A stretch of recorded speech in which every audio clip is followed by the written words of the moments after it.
None of the content on this or any episode of the Kratom Science Podcast, Kratom Science Journal Club, or on any page of KratomScience.com is intended, nor should it be considered, medical claims or medical advice. This is the Kratom Science Podcast. I'm your host, Brian Gallagher, blog and social media writer for KratomScience.com, your source for all things Kratom. Not enough to know the truth, you have to report the truth. My guest is journalist Anthony Roberts, an expert on performance-enhancing drugs who FOIA'd the DEA when they tried to schedule Kratom and contributed research to the Kratom documentary, A Leaf of Faith. So what is your background in journalism? I know you've been in dietary supplements world, performance-enhancing drugs. You're an expert in that.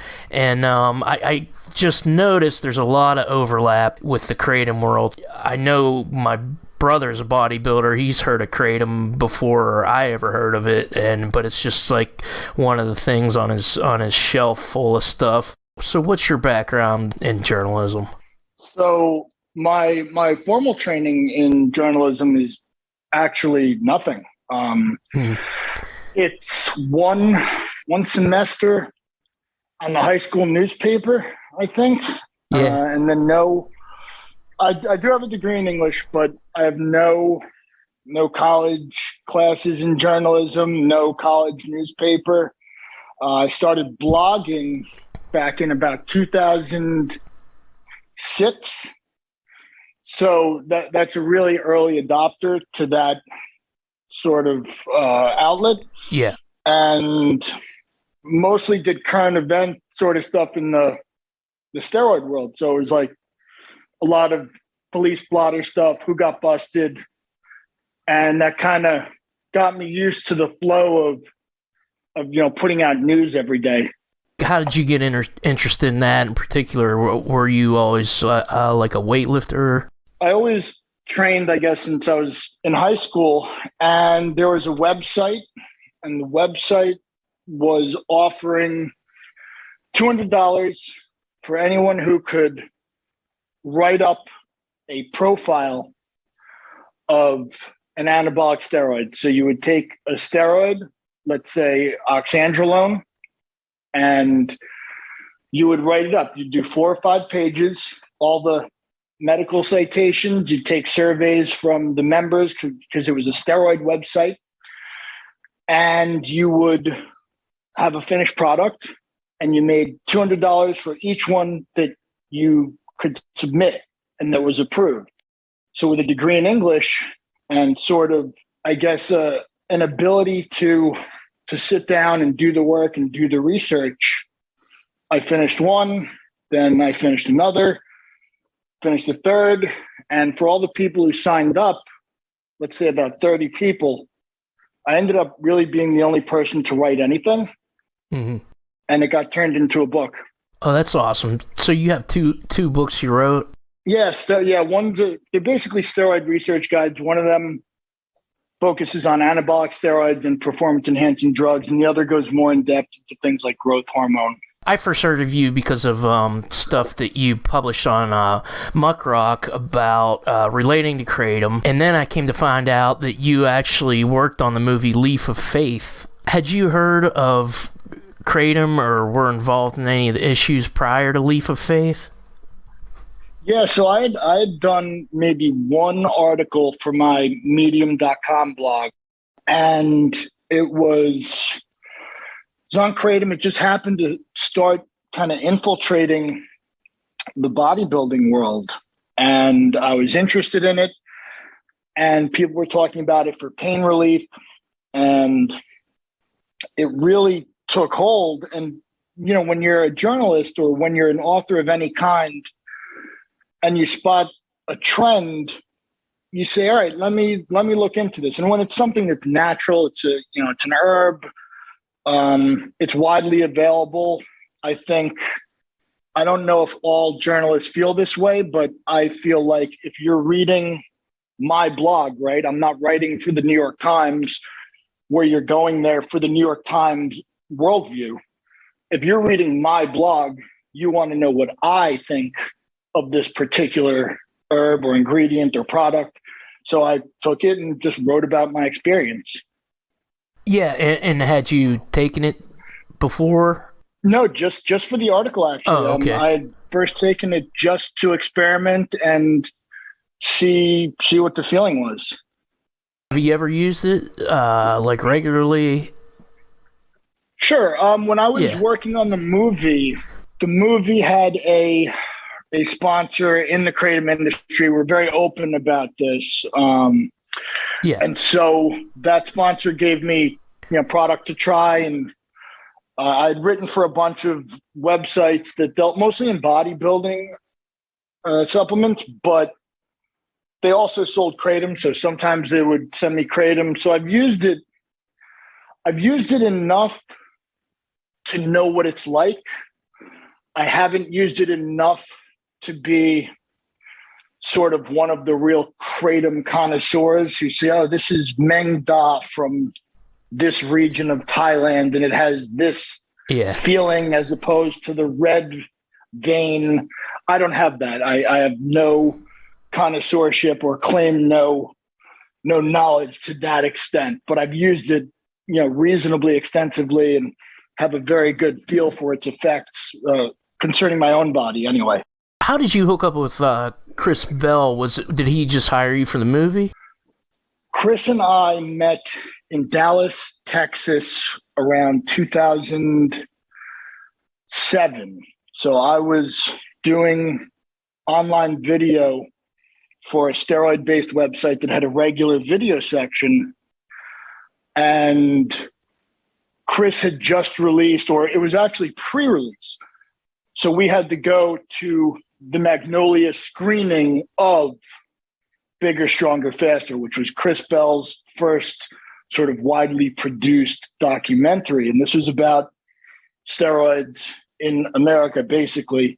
Yeah. And it was obviously very personal. Chris is a very big part of every documentary he does, sort of the way I like to write. Chris likes to do his documentaries. Like, this is me doing the research and you're coming along, or this is how I felt and you're coming along. We're talking to my family and you're a fly on the wall. That's very much how Chris does his documentaries, and it's very much how I like to present myself to readers. So I'd met him through Bigger, Stronger, Faster. I went to an advanced screening in Dallas, and then I saw it a second time at the Tribeca Film Festival. So he spotted me on the line. We said hi. We exchanged numbers the first time. So I did this online interview with him that was, on video. I spotted him the second time. And I would say since then, we've kept in regular touch. And when an opportunity came up, he texted me about Kratom. And I said, well, I've written on this before. And he immediately kind of pulled me in to start doing research for the movie. I worked with Chris and I worked with the rest of the staff on the documentary, and they would say to me, okay, we have an interview with whoever. And so I would do what we call in journalism a scrub, which is basically like you scrub the subject, the topic, as though you're trying to get it completely clean. So you see exactly what it is.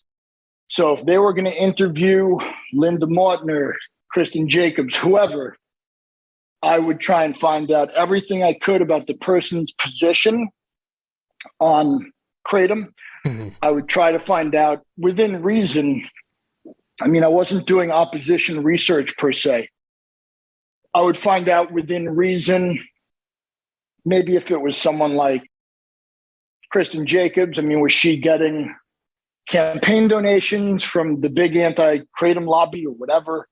So, I wasn't digging into people's personal lives unless they made their personal life a part of it. So with Linda Mautner, I had to dig into Ian Mautner, her son, who used Kratom, right? So I would do basically any kind of research that the next interview or the next task warranted. Let's talk about Linda Mautner. She was the one whose son committed suicide, and she was in the Leap of Faith movie, and she blamed it on Kratom. It's kind of a topic that runs along a lot of different drugs. They'll blame the drug. I don't even know if you had sent me the autopsy, and I don't even know if they might have found mitragynine, but there was also gabapentin in the system with the parents. We see it with Kratom all the time. I think that with looking at the real, right, you can have a documentary and you can talk about the science, and you can talk about these sort of very broad issues societally, like the opioid epidemic, and you can really have this 40,000-foot view of things and never get to any personal stories. And that's actually what Chris is very good at, getting to the personal story. You have to look at some overdose, right? And if I've been to funerals for colleagues who have overdosed from opioids, and when you go to one of those funerals, or when that happens, when you have that experience in your life, I think you realize, well, what if I multiplied this by 50,000 or however many people die each year of opioid addiction, right? So it's important to always get that one person, because you're not seeing the whole thing from 40,000 feet. You have to take her experience. And she was also very vocal. She was a very vocal enemy of Kratom. So in her case, I did have to actually dig quite deep into who she was and who Ian was. And you see someone like that blaming Kratom, and generally the way we structure our understanding of the world, right? We simplify structures. We reduce the complexity of very complex situations into digestible pieces.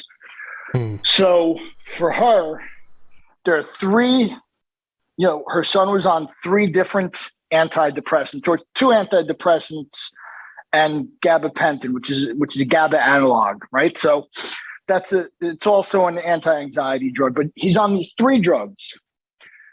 These 3 drugs that the FDA says, hey, this will increase the risk of suicide, right? So she knows he's on these drugs, and he dies by suicide.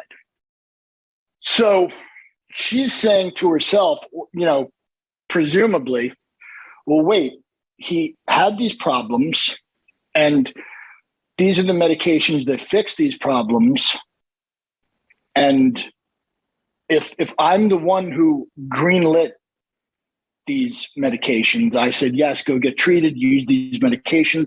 If I greenlit this, was I a contributing factor in his death by suicide? Now, if you have some variable that you can introduce, Kratom, it was unaccounted for, I didn't know, nobody knew, it's an emerging drug of concern to the DEA, it allows you to shift some of the blame. Maybe it's self-blame, maybe it's societal blame, but if you can point to this other confounding factor, rather than the things that you greenlit, you point to the one you said, no, don't do that. And I think that's more digestible. When you break that down, it's reductive.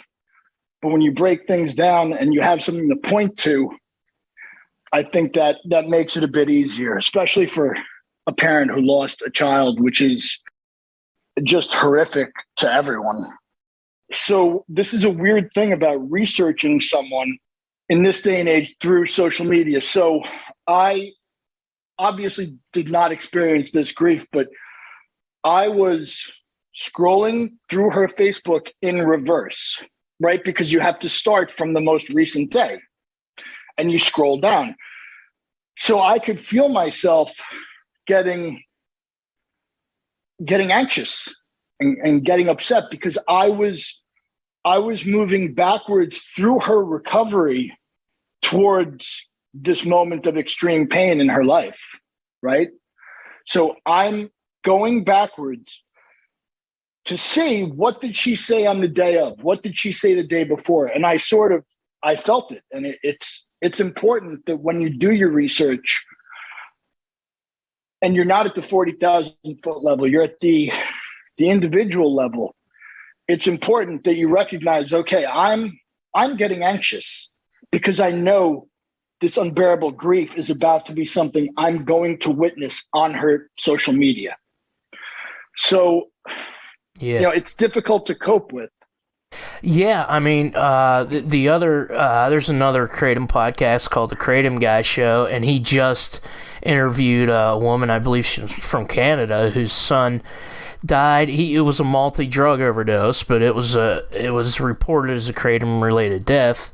But she came to the understand. It was a hard conversation for both of them, and I mean, she came to the conclusion that she didn't want to ban it. She wanted to have it regulated and just educate people about it. And you mentioned, like, in bigger, stronger, faster, there was a part where a guy blamed steroids on his son's death, and I just, from my brother being a bodybuilder, I don't really know much about the steroids issue, but I know it's like Lyle Zato blamed it on his cancer, which is not necessarily scientifically sound.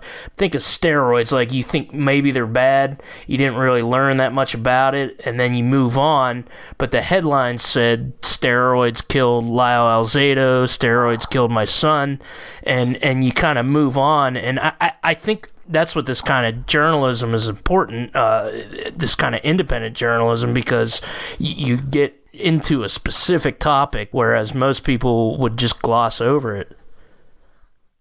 Yeah, I mean, imagine, right, the headline could have very easily been trazodone found in deceased,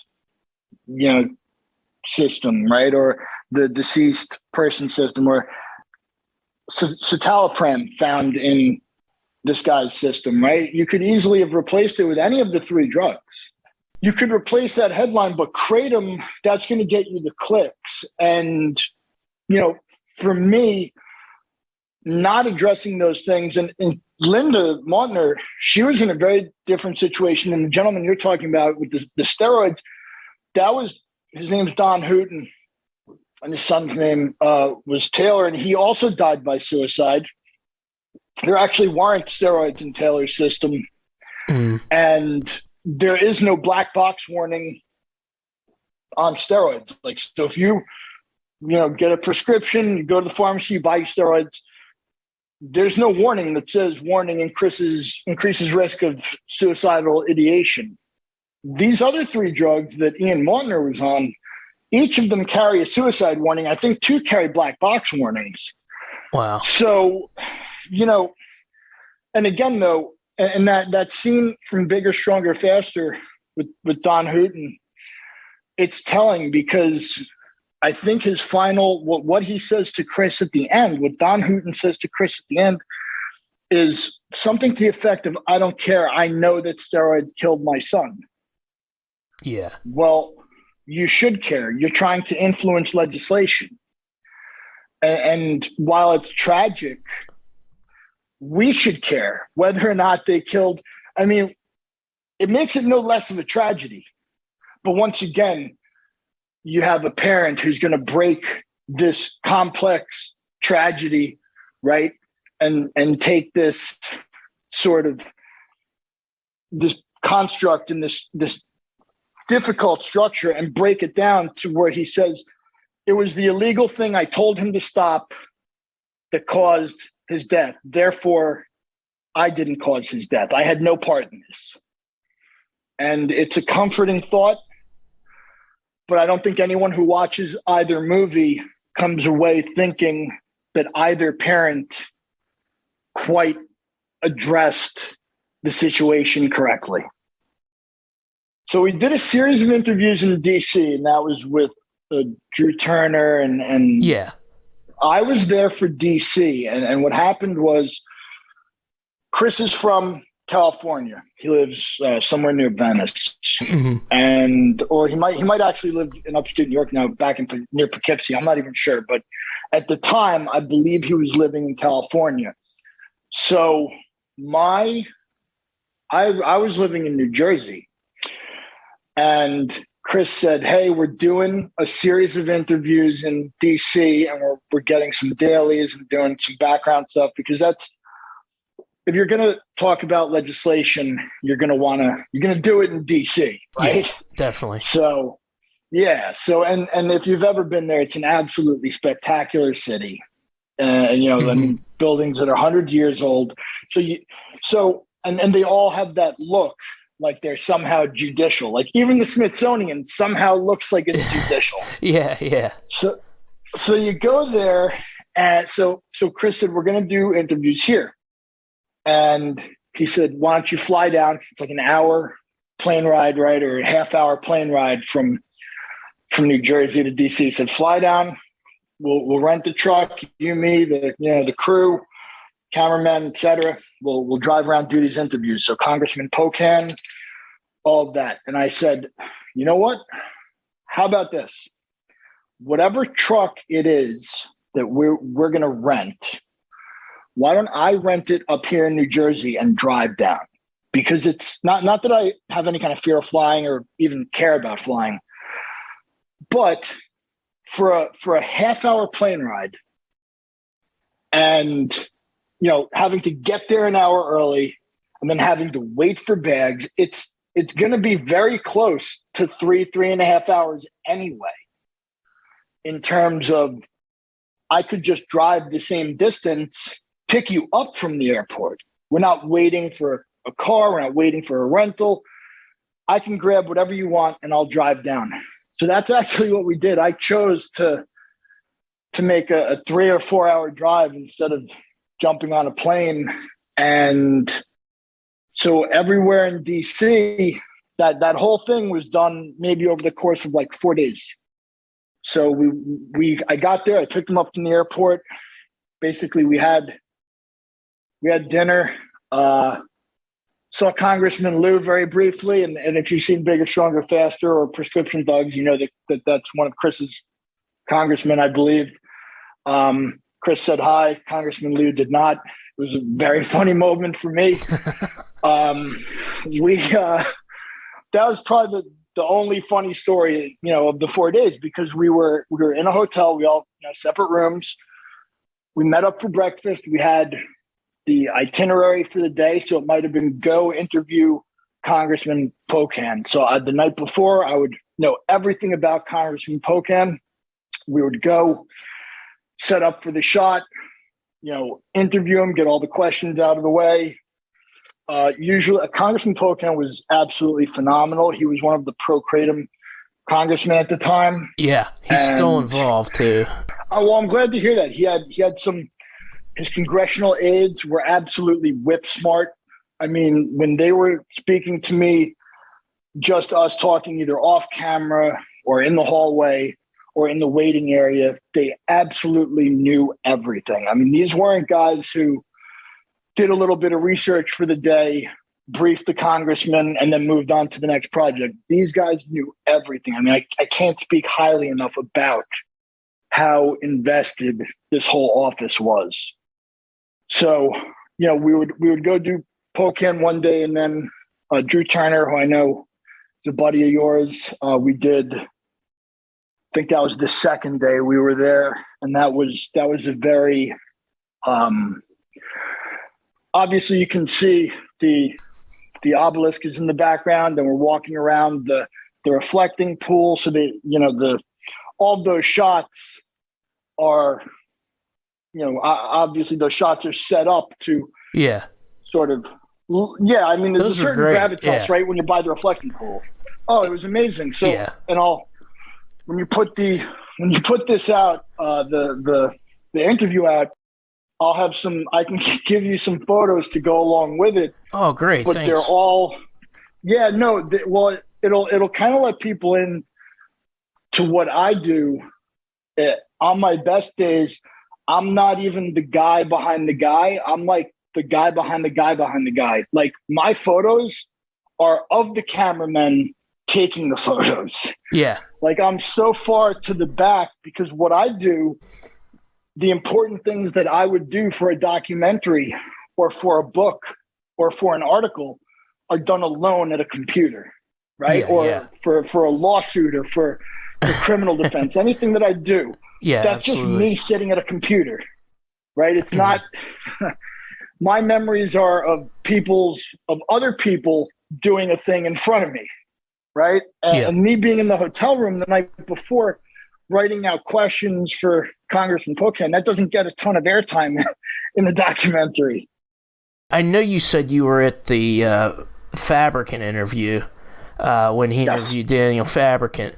And for everybody who doesn't know, Daniel Fabricant was in the movie as kind of an anti-Kratom voice. He's now head of the Natural Products Association. He might have been in at the time, but he was also in the FDA in the Division of Dietary Supplements for a time. And I guess you just want to talk about the interview first, and then maybe we can get into some of the whatever you can talk about with the muckrack stuff. Yeah, muckrack. Yeah, so I did the research. As I'd worked in dietary supplements, I knew who he was in advance because he was head of the dietary supplement division of the FDA. There's no way I wouldn't at least be vaguely familiar. In the NPA, I would say they're probably the most influential of the sort of lobbying groups in the field. So I knew who he was, and I knew that there was a bit of this revolving door between he and actually I think the person in charge of dietary supplements now, or maybe the second in command, is also a former NPA alum. That's Kara Welch, who was actually second in command to Mr. Fabricant before he went there. Yeah. So there's a lot of revolving door stuff going on. And that day we arrived, there was a third-party media consultant. So for anyone who doesn't know what that is, that's someone who's sort of media savvy and sort of watches the interview. And this is good in case we weren't trying to ambush anyone. We didn't ambush anyone. We got his side of the story. I had additional questions, as you might suspect, but Chris called an audible. We didn't go down that path. And so the interesting part, the thing that I think your listeners would be interested in, is that later, because I had developed this information and I didn't want to let it go, I thought that this information was best put into the public domain. I contacted Chris, might have been a few months later. I don't exactly remember the timeline, but I contacted Chris and I said, this is, by all rights, this is your work. You paid me, but I would like to continue to pursue it on my own through Muckrock. Now, Muckrock is Freedom of Information Act, or FOIA, journalism outlet. So I wanted to continue pursuing this particular sort of trove of information. And I just thought that it was too important to let go. And it wasn't the kind of thing Chris would have brought up at the interview. It doesn't paint any of the parties involved in what we call a particularly flattering light, I don't think. And Chris wasn't going to ambush anybody. That's not Chris's style. He wasn't going to just start, peppering somebody with these questions. But I did want to put the information out there. And so through Muckrock, we asked him for comment, and you can read his comments on the site. They weren't really flattering to me. And we were threatened with a lawsuit, so we had to have the article pre-vetted so that we know that anything we put out would have been defendable in a court of law. The Harvard Cyber Law Clinic very graciously volunteered their time and their help, and that's who actually vetted the article.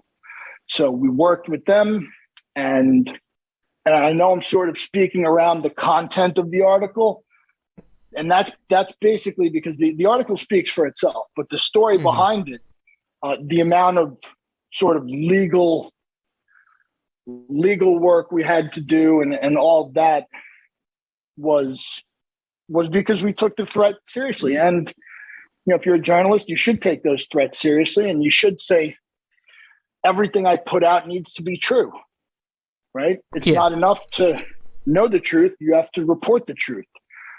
So the article was revised many times. I would say people should give it a read, would be what I could say about the content of the article. I think it really speaks for itself.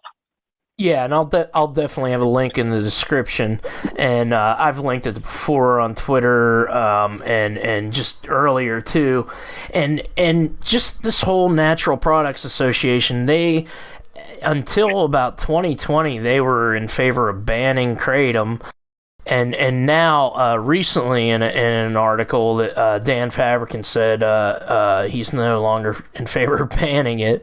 Why did kratom get on the radar of that supplements world, and why do you think they wanted to ban it? He issued the first imports alert in 2012, and I'm just wondering why you think they wanted to have it banned.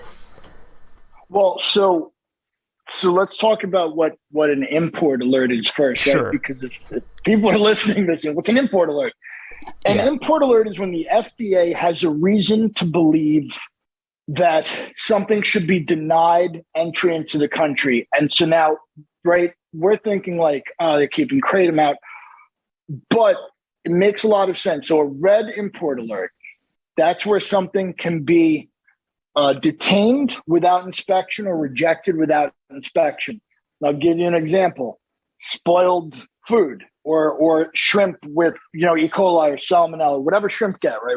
Whatever that is. If we know that there's a certain part of, let's say, a foreign country that's had an outbreak of something, we don't want that here. We want to reject it without opening the box. We'll leave the box closed. We will reject it. So that is where the red alert authority comes from. It is a good idea. In this sort of age, the pandemic age, it is a very good idea to be able to reject things without opening the box. I'm completely for this. Sure. The problem is that the red alert should be used for that purpose. And instead, they use it often, I'm not saying in every case, they will use it as an end around. They'll say, we don't want this sold, but it would be burdensome, it would be laborious, it would take a huge investment of FDA time and resources to properly declare this illegal. So we can issue a red alert right away based on de minimis information and sort of stem the flow. So a lot of times what they'll do is they'll just use that as an end around. Okay. Now, why did they issue this particular one? I think it's because there were some bad actors. They were labeling it as soap, right? I remember one shipment was labeled as soap.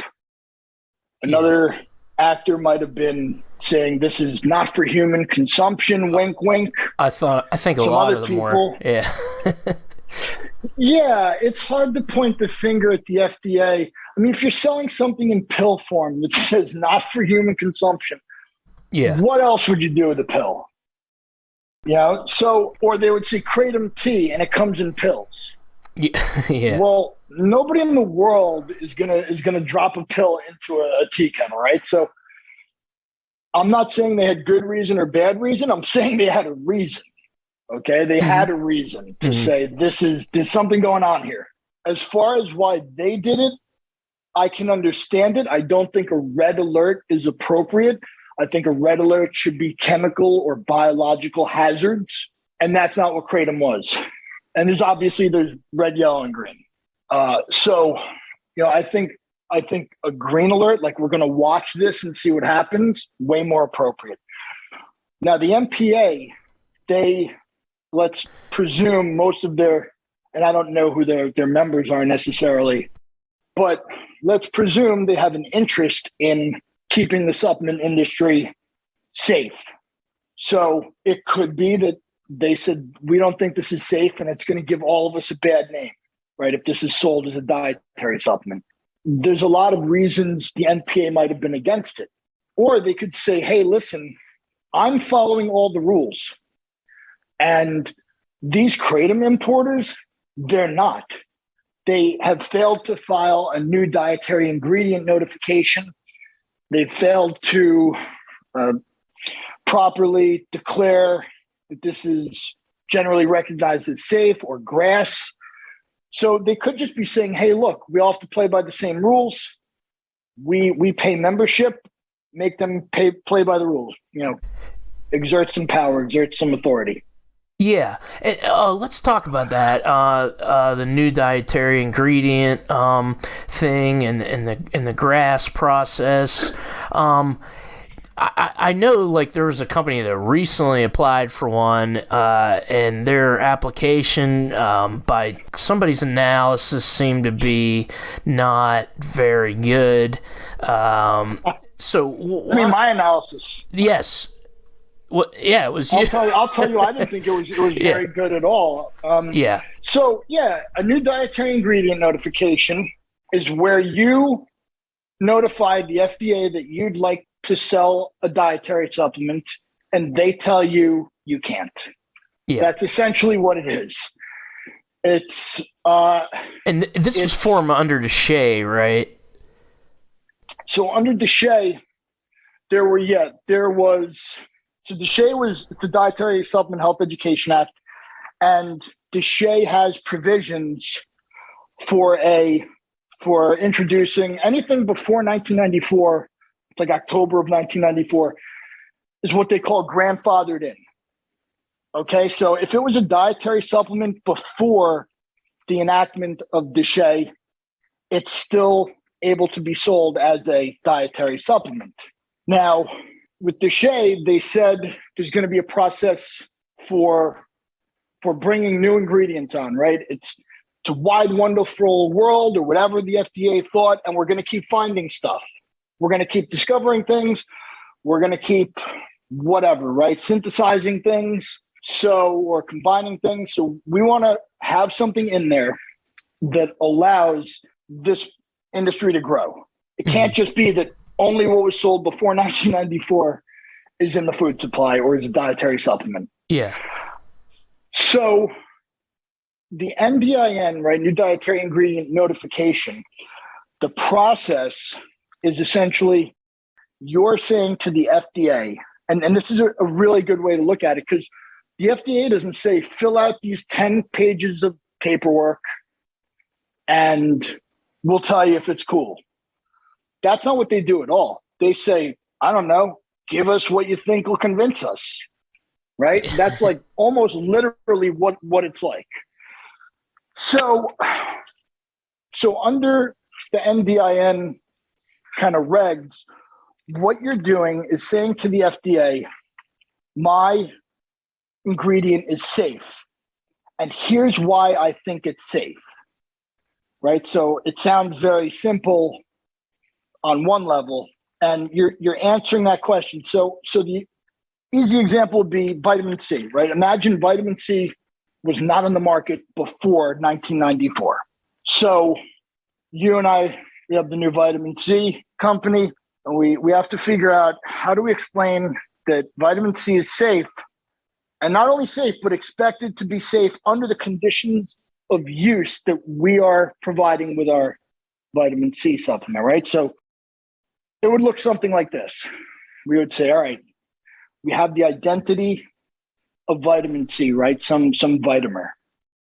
And here's the chemical structure and all that. And we have the, the correct, Latin name and everything. Then we say vitamin C is found in oranges. And and there's a study where humans have eaten oranges every day for 10 years, and we say our vitamin C has 100 milligrams, the same amount as found in the oranges in the study. And then we say, and this is where people mess up very frequently, then we say, now we have taken oranges from this part of California where those oranges were grown, and we know that they have 100 milligrams of vitamin C, and we extract it through this method, and we dry it, and we press it into a pill. And right, you have to tell them exactly, not just why you think it's safe, why you think your product is even vitamin C, right? Yeah. Like when they say we've been unable to ascertain the identity of your product, that doesn't mean they don't know what Kratom is. Yeah. It means we don't know that the thing coming out of your factory is Kratom. So you need a flow chart, let's say. So it goes from this field in Thailand to this manufacturer. They process. You need all of that. This is a huge undertaking. This is tens of thousands of dollars, if not potentially hundreds of thousands of dollars. Mm. And when you spend dozens of dollars, you get the kinds that we see rejected. So dozens of dollars, yeah.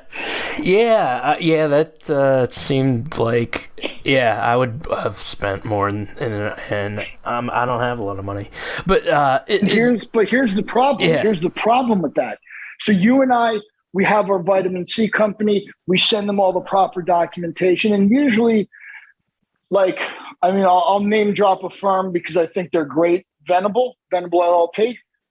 Okay. They are very good. They're very good for the most part at having guys who have, say, a master's degree in organic chemistry and a Juris Doctorate or law degree. They have those people. They have people that can do this. And so Venable's very good at it. I've seen their work. What you find is that people will hire a lawyer with no training in chemistry who doesn't deal with this usually, or doesn't know what a successful MDIN would look like. And I'm not saying they don't do their best or put in their best effort, but it's not quite a scientific document. It's not quite a legal document. And it has to pass metrics that we don't quite know what's enough, because they don't tell you just fill out these 10 things. So it's a difficult undertaking. And the weird thing about it is you and I have our vitamin C company, and now some other guy, he wants to sell vitamin C. He needs to do the whole thing himself. He needs to submit his own NDIN and have it pass. We can't just say, well, now everybody can sell vitamin C. That's not how it works. So every time someone tries to get one passed, in theory, they would have a monopoly on the legal Kratom market if they ever got it passed. Yeah. Now, that's in theory, right? Because there was a company called NAI, and they did this for something called beta-alanine. They got the NDIN passed. They are the only company with a valid NDIN. They said to the FDA, hey, all these people are bringing in, Chinese, beta-alanine. They're not supposed to. They don't have their own NDINs. We're the only ones who can legally sell it. And the FDA did nothing. So all the money they spent on the NDIN, and they make, great beta-alanine, presumably the best on the market, but the FDA will not enforce that. Why would you spend that money to prove it's safe and prove that yours is legitimate beta-alanine if the FDA is going to say, yeah, we don't care? And that's something I believe the NPA got involved in And I think rightly so. I think they should be involved in that. Yeah, that's the whole thing is enforcement. It seems to be all voluntary. Does the FDA even have enough enforcement to go around and make sure everybody's testing their product and whatnot? I mean, it comes down to, most likely what it comes down to is priorities. So they're going to be far more worried about, I don't know if you remember a few years ago, dog food was laced with like something or other that was killing dogs, and back in the 80s or something, Tylenol, right? They're going to be far more interested in that and making sure that's clean than they are Kratom, and generally recognized as safe. That's for something in the food supply already, okay, that you're producing at the level that it's in the food supply. So Kratom, where you have something that's a much higher percentage mitragynine or 7-hydroxymitragynine, that's 20 times the amount that's in a leaf, that can't be declared grass. You have to go through the NDIN process. I wanted to get into your, you did some FOIAs about correspondence between the NPA and the FDA about Kratom, and also anything, well, I guess let's just talk about that one first. Did you find anything interesting between the correspondence between the Natural Products Association and the FDA? It took you a long time to get the documents, right? Yeah, so, I didn't find, or at least to my thinking, right, we're not talking about, I've found stuff where, a certain organization that's in the dietary supplement industry, maybe a lobbying organization, would be submitting to the FDA a list of bad actors, essentially saying, go arrest these guys. But in terms of Kratom, and I found well, I'll put it like this. Anytime I found something about someone in the Kratom industry through FOIA, I approached them directly behind the scenes, either via email or via direct message, and said, hey, your name came up. This company dimed you out to the FDA, just so you know. So I've always sort of, and look, fair play, right? I mean, that's just fair play. I've seen it happen a lot. I've seen it happen where companies dime each other out. Yeah. Or so those are called trade complaints. But really, they're one company trying to gain an advantage over a competitor for the most part. And so I'm always they usually try to redact the complainant's name, but you kind of know who it is.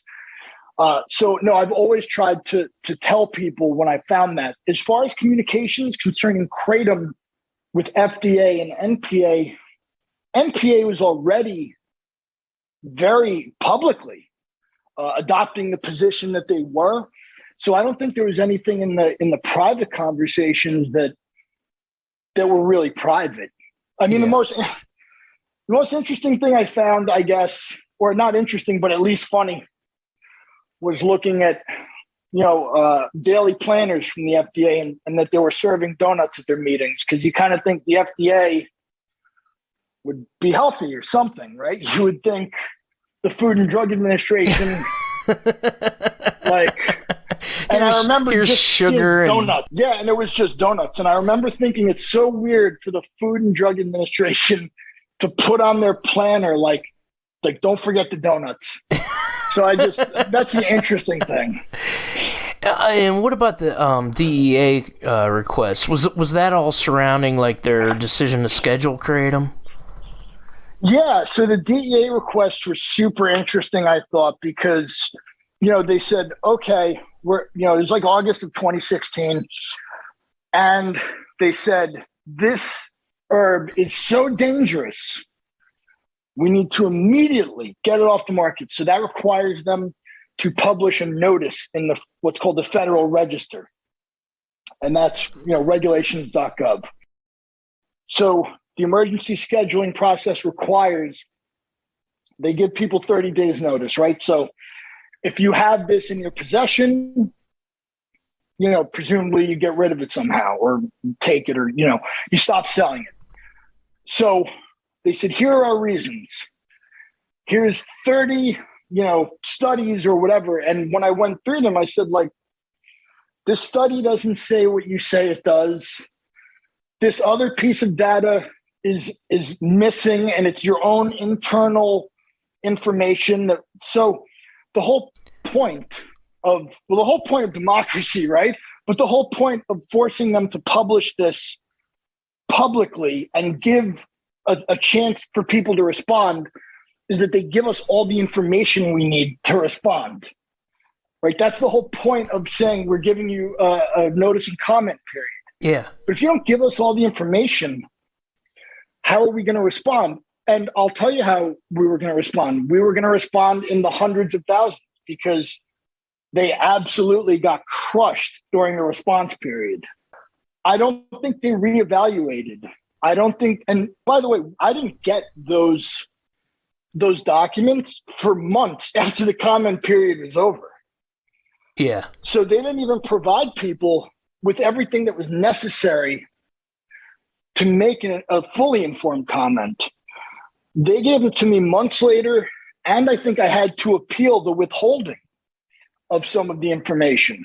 Yeah. So it was a very difficult process. It was very long, and it's not like the FOIA officers they're fantastic people. I mean, when you work with them, they're absolutely the people that you talk to when you file a FOIA, they'll work with you.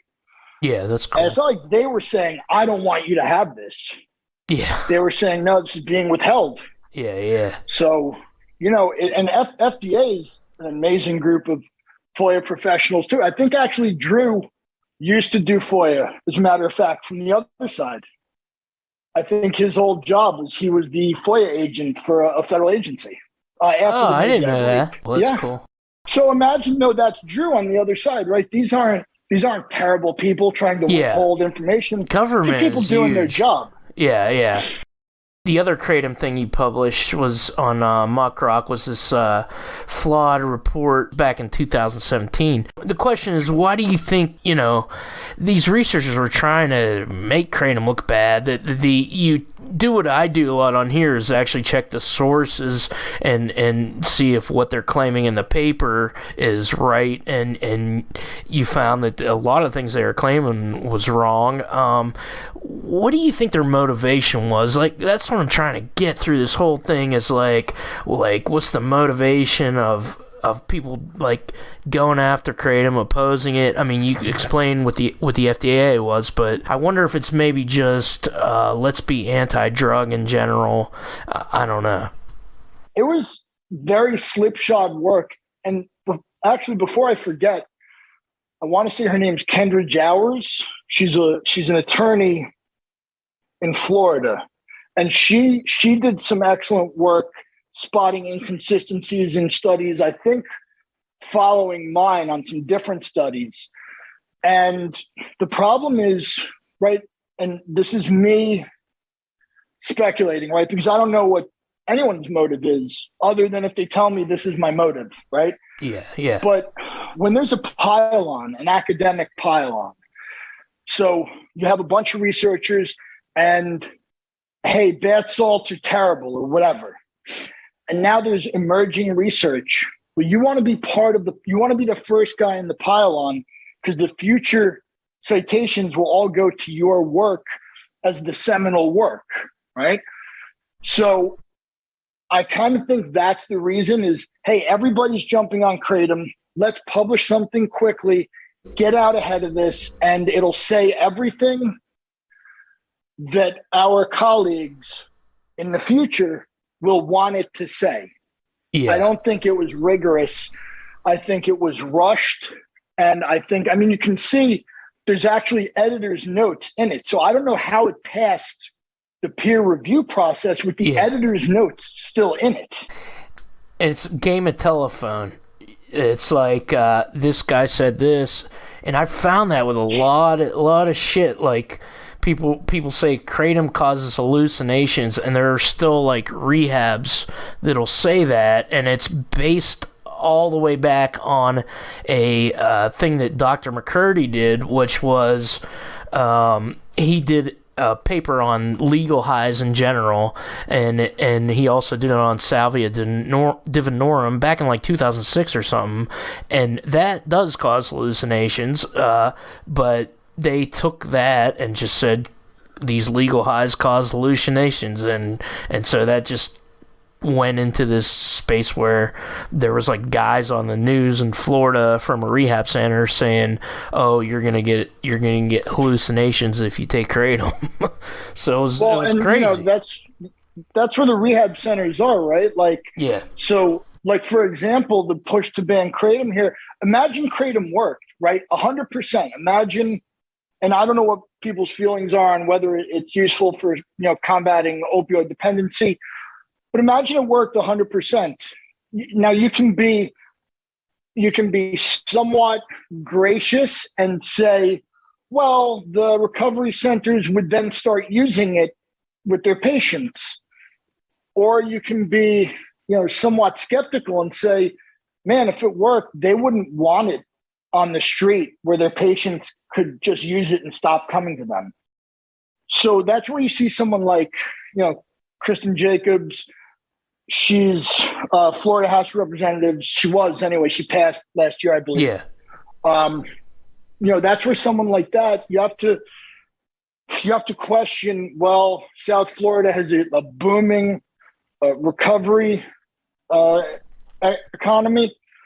So, would this impact that adversely? And is that what she's representing, or is she? I mean. Look, she said the kratom lobby is like Hitler, right? She literally said that.